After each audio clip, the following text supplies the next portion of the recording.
In this video, we'll discuss a story that happened in California. The Thunder Valley Casino's parking lot was the last place 27-year-old Christy Wilson was seen. It was in the early morning of October 5, 2005. On the evening of October 4, Wilson had a short phone conversation with her boyfriend, Danny Burlando, assuring him she would be coming home soon. However, after that, she mysteriously disappeared. It took the authorities 15 years to find out where Christy had disappeared to. Christy Lynn Wilson was born on January 10, 1978, in San Jose, California, USA. She graduated from Gunderson High School and earned her business degree from California State University, Chico. According to her mom, Deborah Wilson Boyd, and stepdad, Patrick Boyd, she was a standout athlete and student. After graduating from college, Christy found a job she liked at a tech company near Sacramento. In her spare time, she enjoyed playing blackjack at a local casino, where she eventually met her boyfriend, Danny Burlando. As Christy's family and friends said, her relationship with Danny was quite harmonious. They seemed like a good couple who would have a bright future together. However, their relationship started to deteriorate after they moved to Sacramento together. Christy often had bruises on her body, but she didn't want to discuss their origin. Apart from a troubled personal life, Christy had problems with work due to the high-tech crisis. She lost her job and had to return to her parents in San Jose. Eventually, she got a job offer in San Francisco and decided to start over. On October 4, 2005, Christy went to Sacramento to pick up the last of her belongings. 2 days later, Danny Burlando called Christy's parents and reported that she had disappeared. He said he contacted all jails and hospitals and called all her friends before reaching out to them. The police had also been notified of Christy Wilson's disappearance. According to Danny, Christy came to the apartment on October 4. That night he had dinner with his family, and Christy went to the Thunder Valley Casino. That was the last time he saw her. Danny's family didn't like Christy, so it wasn't surprising that he went to the family dinner alone. In turn, Christy's family did not like Danny either, due to the fact that sometimes Christy had bruises on her body, indicating that Danny had abused her. Although Patrick Boyd, Christy's stepfather, loved her like his own daughter, he was furious when he found out about the domestic violence. Patrick wanted to deal with Danny, but Christy's mother, Deborah, stopped him. Danny Burlando was 31 years old at the time. He used to work as a car salesman, but soon lost his job about a month before Christy disappeared. Neighbors called the police after hearing her screaming loudly. When the police arrived, they found that Christy and Danny had had a fight, but there were no repercussions at the time because they quickly made up. Danny was the first person the detective suspected after Christy disappeared, and the fact that he waited almost 48 hours before reporting his girlfriend missing to the police reinforced those suspicions. What if he used this time to destroy all the evidence? However, Burlando cooperated and allowed investigators to check his phone records, credit card activity, computer, apartment, and car. Although he was a suspect, there was no evidence of foul play on his part. He had an alibi from the family dinner. Before reporting Christy's disappearance to the police, he called her 78 times, but she didn't answer. Detectives interviewed Christy's friends and family and checked her phone and credit card activities. There had been no activity in her bank account since October 4. Christy's parents and the police department organized a search involving dogs, volunteers, and a police helicopter. The family asked to report any information about her whereabouts. As Danny said he was trying to find Christy, he went to the Thunder Valley Casino, but the staff did not provide him with any valuable information. Still, Danny found Christy's car, which was still in the parking lot next to the casino. When investigators arrived at the casino, Christy's car was still there, but this finding raised more questions than it answered. There was no sign of a struggle or any other crime. Therefore, it was unclear whether Christie had left the casino, and if she had, why she left her car. Hoping to get answers, detectives requested CCTV footage from inside and outside the casino. At the same time, the police took one more look at Christie and Danny's apartment, but it was unsuccessful. Christie's stepfather, Patrick, was also a police officer, and he organized a search of the bottom of a nearby river, but never found anything. Investigators focused on Thunder Valley and used Christie's player card to track her movements at the casino. The card revealed that she sat at a blackjack table around 11 p.m. As investigators suspected, Danny Burlando wasn't on any of the recordings, but there was another man with whom Christie was sitting at the table. They seemed to communicate with each other. When Christie won, this man congratulated her. When one of them lost money, they comforted each other. Christie spent about 6 hours in the casino, and the camera also captured a moment when the man put his hand on Christie's shoulder. She had ups and downs that night. At first, luck was on her side, and she counted cards very well. However, later, she started losing, becoming more and more uncontrollable and anxious. Having had too many drinks, she began to lose control of herself. At some point, the casino staff wanted her to leave. When a casino employee asked Christie to go outside and calm down, the black-haired man said, "Don't worry, I'll take care of this beauty." Soon after, the camera recorded this man getting up and leaving the casino with Christie. During a visit to Thunder Valley, detectives learned that casino employees had found a mobile phone under a blackjack table. As it turned out, it was Christie's phone. Perhaps she didn't notice that she had lost it. It was an unfortunate development for the police. After all, they hoped to find Christie by tracing her phone's location. Further examination of the CCTV footage showed that Christie and her new acquaintance went to the parking lot.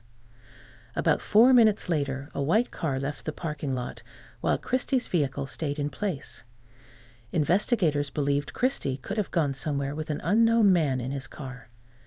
Now, the police needed to learn whether she did it of her own free will, or if this man forced her into the car. Using player card data, detectives identified the man at the blackjack. Mario Flavio Garcia, a 53-year-old family man living in Auburn, had 2 sons and a relatively successful career in it. Investigators quickly discovered that the white car seen in the CCTV footage belonged to Garcia, making him the main suspect in the disappearance of Christie Wilson. However, Garcia appeared to be alone in the car when he left the parking lot after visiting the casino. Christie never approached her vehicle, and Garcia stayed in the parking lot for 3 minutes and 41 seconds. Detectives wondered if something happened between him and Christie during that time. Delving into Garcia's life, they learned he was a beloved community member and a football mentor. However, he had a dark side. About 25 years ago, he was arrested for kidnapping his ex-girlfriend and forcing her into intimacy at gunpoint. This case was plea-bargained down to assault with a deadly weapon, and he received only 18 months of probation. Garcia was also of interest to the police in another incident years later, when he was in a tumultuous relationship with Lynette Smith. On Christmas night in 1979, after celebrating with Lynette and her mother, Violet Davis, their vehicle fell into a river near Oakland Airport. Mario was the only survivor, claiming Lynette was driving, but investigators could not confirm who was behind the wheel. Violet's body was found in the car, and it took a week to recover Lynette's. Everyone believed it was an accident, and no charges were filed. When investigators spoke to Garcia about Christie Wilson, he claimed to know nothing of her disappearance, stating they had left the casino together and parted ways. Unfortunately, the CCTV footage could not verify his story, as the camera turned away at that moment. According to Garcia, he went home after saying goodbye to Christie, but the police discovered he drove in the opposite direction from his house. He claimed he fell asleep at 8:30 a.m. and woke up to go to work, but his wife refused to speak to the police, leaving his alibi unconfirmed.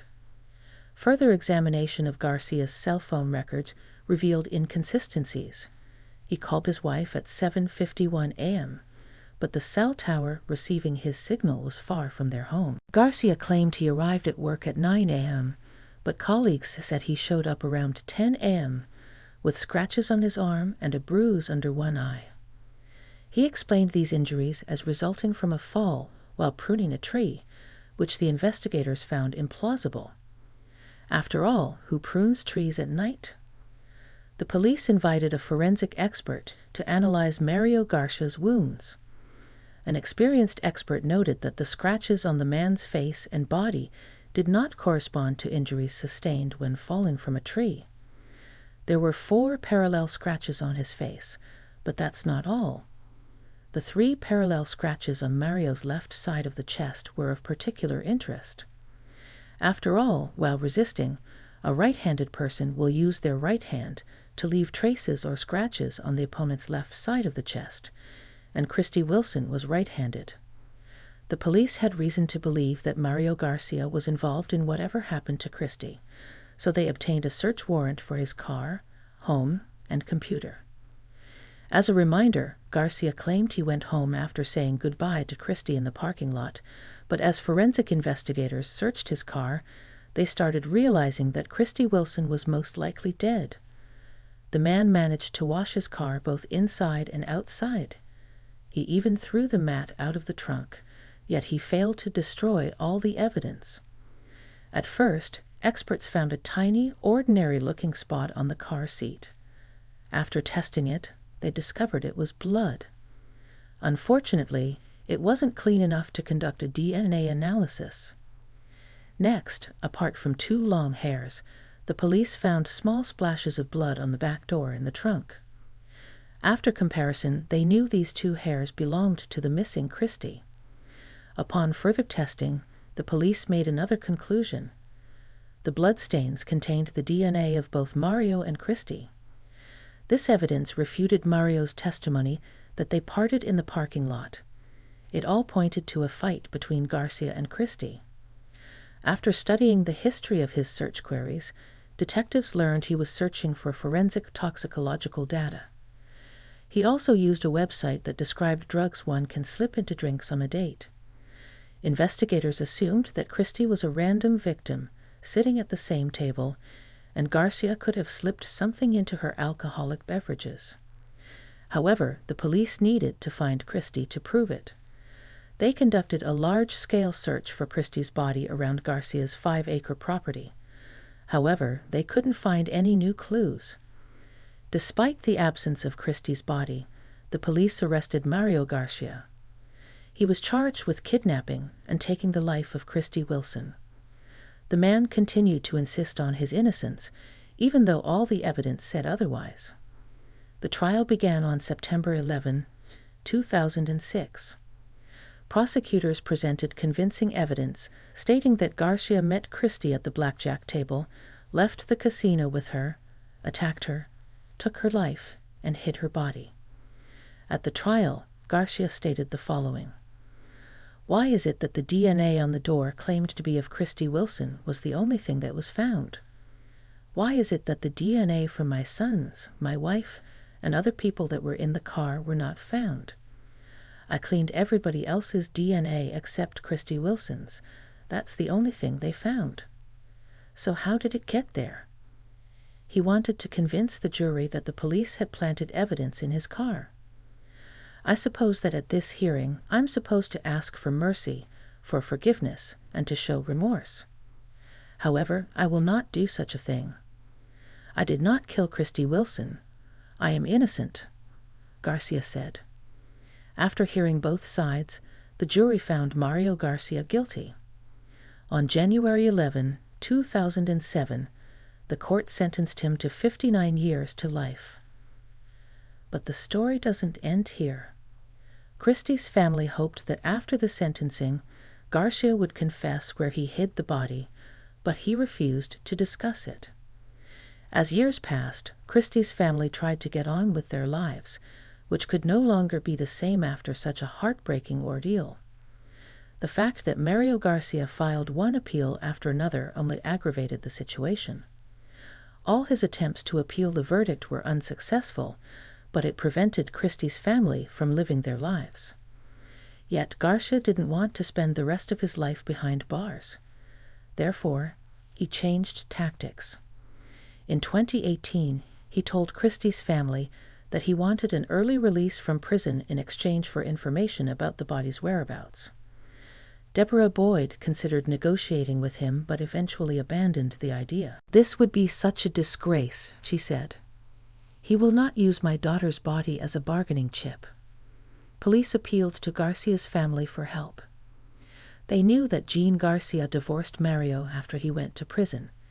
Eventually, she stopped believing Garcia and believed her ex-husband had something to do with the disappearance and death of Christy Wilson. Investigators also contacted Garcia's sons, Chris and Andy, asking them to recall any details of the days when Christy disappeared and the days leading. Up to their father's arrest, the police wanted to know about Mario's behavior in those days. Perhaps there were some changes. Mario's son, Chris, remembered an important football game when he saw his dad working frantically on a tractor with a crazed look in his eyes. Chris wanted his father to attend his game, but Mario firmly said, "I'm not going." Chris found this out of character for him. Investigators asked Chris to accompany them to his childhood home, which the family lost in 2007. Remembering that day, Chris showed them where he saw his father working on a tractor next to a detached garage, just 100 yards from Garcia's house. Mario had done a great job making the landscape match the terrain. After all, he had 4 or 5 days to cover his tracks. Law enforcement searched Garcia's property using police dogs in 2005, but nothing was found at that time. In August 2020, investigators contacted a company specializing in ground-penetrating radar. The technicians scanned almost all 5 acres of land belonging to Mario Garcia and identified 8 places with voids or pockets under the surface. The first 2 holes produced nothing, but the third location, where experts indicated Mario had dug, led the police to discover the skeleton of Christy Wilson, 15 years after her disappearance. The examination revealed she had a broken arm and nose, though the exact cause of her death remained unknown. Investigators who had worked on the case for 15 years traveled to Arizona to inform Deborah that they had found her daughter, which was both sad and joyful news for Christy's family, as they finally had the opportunity to say goodbye. At a press conference in Auburn with the Wilson family, District Attorney Morgan Geer and Placer County Sheriff Devin Bell announced the finding, stating it was made without Garcia's assistance. The now 67-year-old, a convicted murderer, refused to cooperate or provide any information for the family's closure, and he was exactly where he needed to be, in prison. Wilson's mother, Deborah Boyd, said the announcement marked a day of peace for their family, a peace they hadn't had before. She expressed gratitude for finally being able to close this chapter of torment and move forward, highlighting the perseverance of the police work. Mario Garcia died of pneumonia on December 24, 2020. Christy's family stated that his death provided them tremendous peace, noting that although Christy's remains were found on a property he owned in 2005, Garcia never pleaded guilty.